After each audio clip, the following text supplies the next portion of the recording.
नमस्कार, मैं रविश कुमार। आतंकवाद का मजहब भले ना हो, उसकी विचारधारा तो होती ही होगी, लेकिन विचारधारा और मजहब को हम कब अलग करते हैं, यह भी एक सवाल है। एक दौर था जब हर आतंकवादी हमला इस्लामिक बताया जाता था और मदरसों को फैक्ट्री। दूसरी तरफ इन सब के खिलाफ दलील दी जाती थी कि इस्लाम का आतंकवाद से कोई संबंध नहीं है। फिर भी राजनीति कहती थी कि तब ये बताइए सारे आतंकवादी मुसलमान ही क्यों होते हैं। अब ये मैच समाप्त तो नहीं हुआ है, मगर लाइन बदल गई है। जब मुंबई एटीएस के चीफ शहीद हेमंत करकरे ने 2008 के मालेगांव धमाके की जांच में दक्षिणपंथी संगठनों और विचारधारा की भूमिका उजागर की, जिनका कुछ धमाकों में पाकिस्तान से कोई संबंध नहीं था। आज हुआ ये कि राष्ट्रीय जांच एजेंसी एनआईए ने 2006 के मालेगांव धमाके में एक नया आरोप पत्र दायर किया है, जिसमें 4 नए आरोपी बनाए गए हैं और कुछ को फरार बताया गया है। राजेंद्र चौधरी, धन सिंह, मनोहर सिंह, लोकेश शर्मा, ये अभी जेल में है, इनके नाम है। जो फरार हैं उनके भी नाम है रामचंद्र कलसागरे, संदीप डांगे, अमित हकला आदि आदि। एनआईए की यह चार्जशीट मुंबई एटीएस और सीबीआई की चार्जशीट के ठीक उलट है, जिसमें 13 मुस्लिम युवकों को आरोपी बनाया गया था। इनमें से 7 5.5 साल की जेल काटकर जमानत पर हैं, मगर अभी भी आरोप मुक्त नहीं हुए हैं। 2006 के धमाके के सिलसिले में साध्वी प्रज्ञा, कर्नल पुरोहित और असीमानंद का कोई जिक्र नहीं है। आज जो चार्जशीट दायर हुई है, इनके बारे में सप्लीमेंट्री चार्जशीट, अनुपूरक चार्जशीट दायर होगी या नहीं, एनआईए ने आधिकारिक रूप से कुछ भी नहीं कहा है। इन तीनों की गिरफ्तारी 2008 के मालेगांव धमाके के सिलसिले में हुई है। 2008 का मास्टरमाइंड इन्हें बताया गया है, लेकिन 2006 का मास्टरमाइंड कौन है, आरोप पत्र में यह अभी किसी को पता नहीं चला। एनआईए की चार्जशीट में इसका जिक्र नहीं है। आज कर्नल पुरोहित की पत्नी ने कहा कि 2006 के धमाकों में उनके पति का कोई रोल नहीं है। जांच एजेंसियों के काम की जवाबदेही तय होनी चाहिए।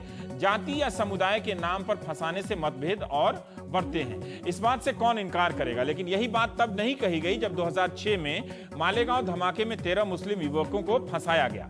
धमाका एक ही था और पैटर्न भी, लेकिन उसी मुंबई एटीएस के चीफ जब रघुवंशी साहब थे, तब आतंकवाद की थ्योरी कुछ और थी। लश्कर और सिमी ने धमाके कराए।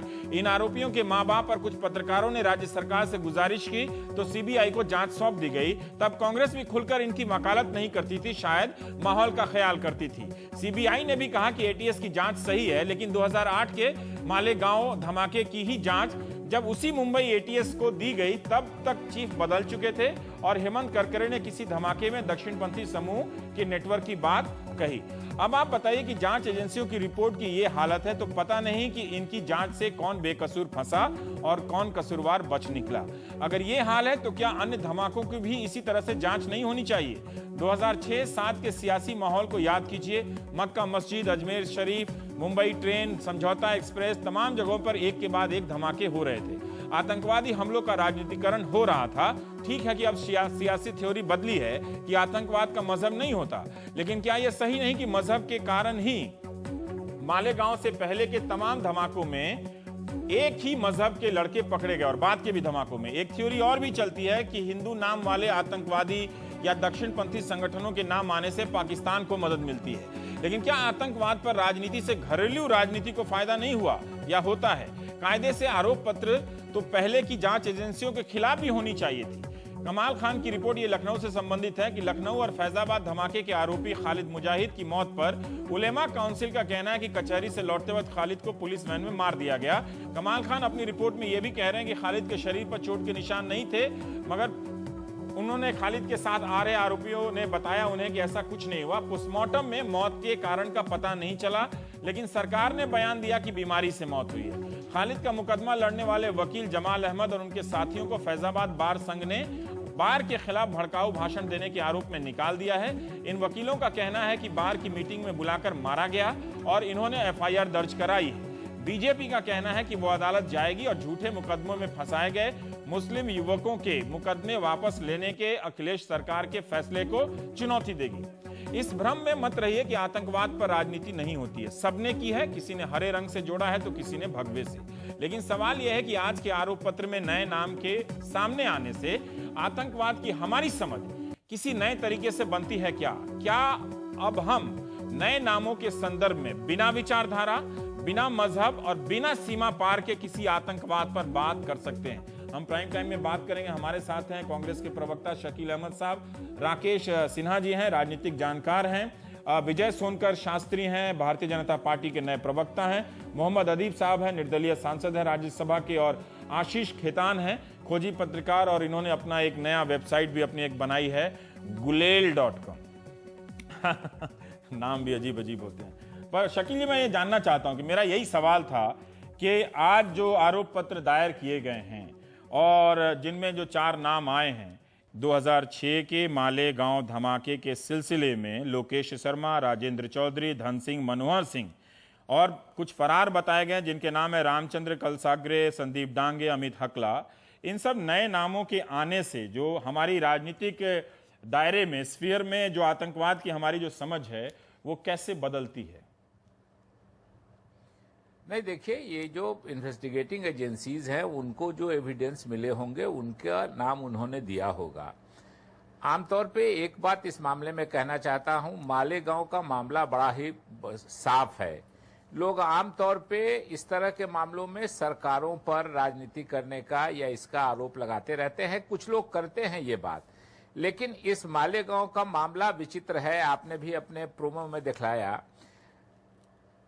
महाराष्ट्र के मुख्यमंत्री थे विलासराव देशमुख जी और पुलिस मिनिस्टर थे आर पाटिल साहब, जो एनसीपी के हैं। विलासराव देशमुख जी स्वर्गीय हो गए, वो कांग्रेस के थे।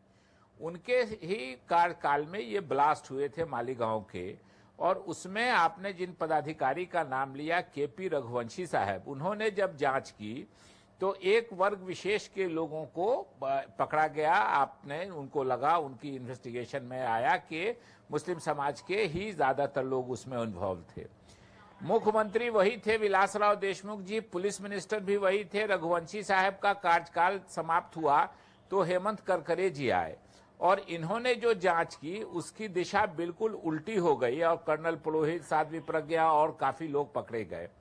और इंटरेस्टिंग बात यह है कि जो मीडिया में बातें आई हैं कि रघुवंशी साहब कर्नल पुरोहित को ट्रेनिंग दिलाने के लिए एटीएस वालों को एड्रेस करवाने ले गए कि टेरर को कैसे काउंटर किया जाता है।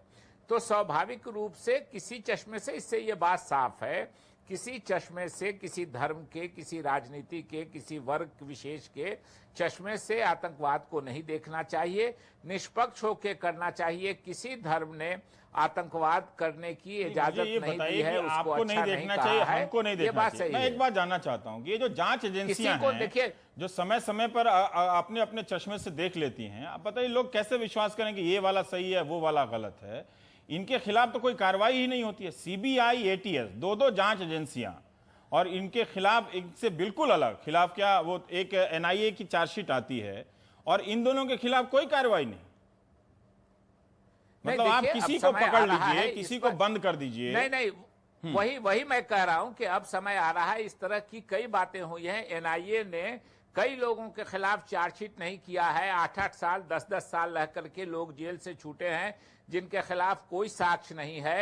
हैदराबाद के मामले में तो कंपनसेशन भी दिया गया है, मगर सिर्फ कंपनसेशन से काम नहीं चलेगा। जो इन्वेस्टिगेटिंग एजेंसीज हैं, उनके जो जिम्मेदार हैं, अगर एक काम करने में ऑब्जर्वेशन में गलती हो गई उसका मामला अलग है, लेकिन जानबूझ के एविडेंस को गलत तरह से इस्तेमाल करके अगर किसी ने उस तरह किया है तो उसके खिलाफ अब वक्त आया है न्यायालय को भी और सरकारी एजेंसियों को भी और सरकार को भी उसके खिलाफ, चाहे वो राज्य सरकार हो, चाहे वो केंद्र सरकार हो, इसलिए कि लॉ एंड ऑर्डर राज्य सरकार का मामला है, उस पर बात होनी चाहिए और न्यायालयों का भी अब निर्देश होना चाहिए। आप लोगों के पास आने से पहले चूंकि उन्होंने जांच एजेंसियों की बात आ गई, इसलिए मैं आशीष खेतान से बात कर लेना चाहता हूं। ये जो जांच एजेंसियां हैं, ठीक है, राजनीतिक दल कांग्रेस, बीजेपी तो हमेशा उपलब्ध हैं पब्लिक स्क्रूटनी के लिए। ये जो जांच एजेंसियां हैं, क्या इनके खिलाफ कार्रवाई हुई है, हो सकती है, होती है?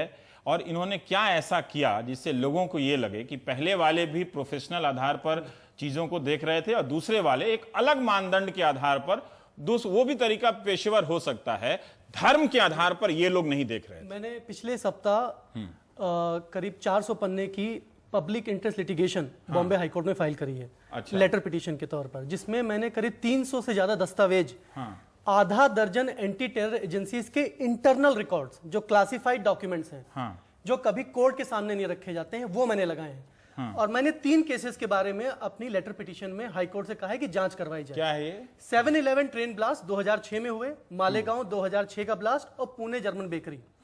उन सारे दस्तावेजों से यह साफ हो जाता है कि कम से कम महाराष्ट्र एटीएस की ये आदत है, ये उन्होंने एक तरीके से अपना पेशा बना लिया है कि हर केस में वो गलत जांच करते हैं, हर केस में वो शॉर्टकट अपनाते हैं जो उनके हिसाब से रेडिकल ऑर्गेनाइजेशंस होती हैं। 2006 वो समय था रवीश, जब महाराष्ट्र एटीएस और देश की तमाम एजेंसीज ये मान के चलती थी कि जब भी ब्लास्ट है तो उसके पीछे किसी न किसी मुस्लिम संगठन का हाथ है।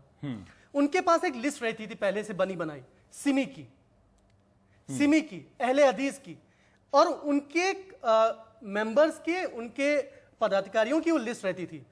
क्योंकि प्रोफेशनल इन्वेस्टिगेशन करने में टाइम लगता है, उसके लिए बहुत मेहनत करनी पड़ती है, तो इसलिए वो लिस्ट निकाली जाती थी, उनके लोगों को बुलाया जाता था। क्या ये राजनीतिक दबाव में कि सरकार ये राजनीतिक दबाव में हाँ। नहीं, क्योंकि आप महाराष्ट्र में तो ये नहीं कह सकते हैं कि कोई राजनीतिक दबाव था। क्यों? ये मोदी का गुजरात नहीं था, यहाँ पे कांग्रेस एनसीपी थी।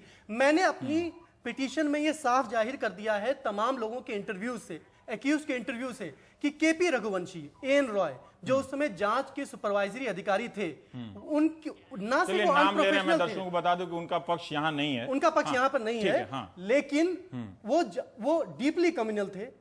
वो दोनों अधिकारी मान के चलते थे कि जो स्कल कैप पहनता है मुसलमान, जो सिमी से जुड़ा है, जो अहले हदीस से जुड़ा है, वो रेडिकल है, एक्सट्रीमिस्ट है, और ब्लास्ट उन्होंने नहीं किए हैं। ठीक है, उनका पक्ष नहीं है। क्या इन लोगों के खिलाफ कार्रवाई हुई? क्या जब मामला पलटा उनका पक्ष ना हो, लेकिन ये मैं बात कर रहा हूं सारे इंटरनल रिकॉर्ड्स की। ठीक है, ये कोई एक्यूज की फैमिली बात नहीं कर रही। अगर देश की आधा दर्जन जांच एजेंसियां एक सच मानती हैं और महाराष्ट्र एटीएस के लिए वो सच नहीं, वो दूसरा सच होता है। एक तरफ महाराष्ट्र एटीएस और एक तरफ देश की तमाम एंटी टेरर एजेंसीज।